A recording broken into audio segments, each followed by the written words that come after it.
வணக்கம்.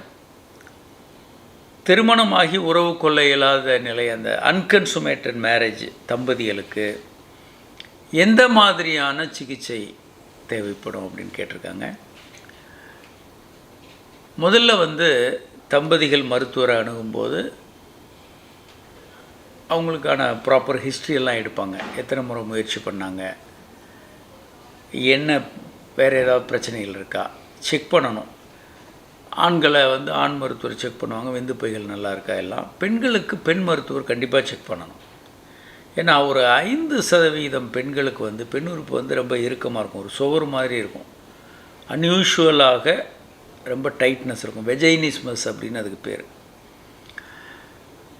இதோட உறவில் ஈடுபடுறது சாத்தியம் இல்லாதது இருக்கும். ஆண்களுக்கும் பல குழப்பம் இருக்கும். ஒரு 5-6% ஆண்களுக்கு கொஞ்சம் ஆண்மை குறைவு இருக்கும், விரைப்புத்தன்மையில் குறைபாடு இருக்கும்.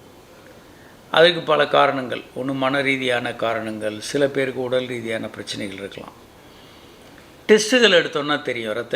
இரத்த நாளங்களில் இருக்க குறைபாடு, ஹார்மோன் ஏற்றத்தாழ்வுகள், மனநல பிரச்சனைகள், மன அழுத்தம், பதட்டம், நரம்பு மண்டலத்தில் பிரச்சனை, ஆணுறுப்பில் ஏதாவது பைரோனி டிசீஸ் போல் பிரச்சனைகள், மெட்டபாலிக் ப்ராப்ளம்ஸு, நமக்கு வரக்கூடிய பல்வேறு நோய்கள், சர்க்கரை நோய், அதுக்கு சாப்பிடக்கூடிய மருந்துகள், பிபிக்கு சாப்பிடக்கூடிய மருந்துகள், மன அழுத்தம் அதற்கான மருந்துகள், இது எல்லாமே ஆண்மை குறைவு உண்டு பண்ணும், நோய் உண்டு பண்ணும், நோய்க்கான மருந்துகளை உண்டு பண்ணும்.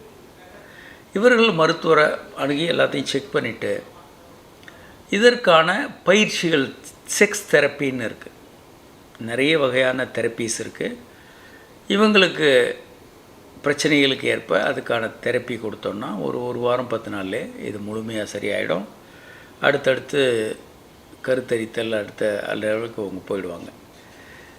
ட்ரீட்மெண்ட் இல்லாமல் இவங்க நாட்களை தள்ளி போட்டுக்கிட்டே இருப்பாங்க. ஆண்கள் ஒரு பயம் வந்துடும்.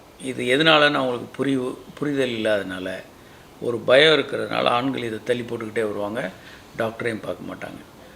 ஒரு கட்டத்தில் குடும்ப பிரச்சனையாகி சிக்கல் அதிகமாகலாம்.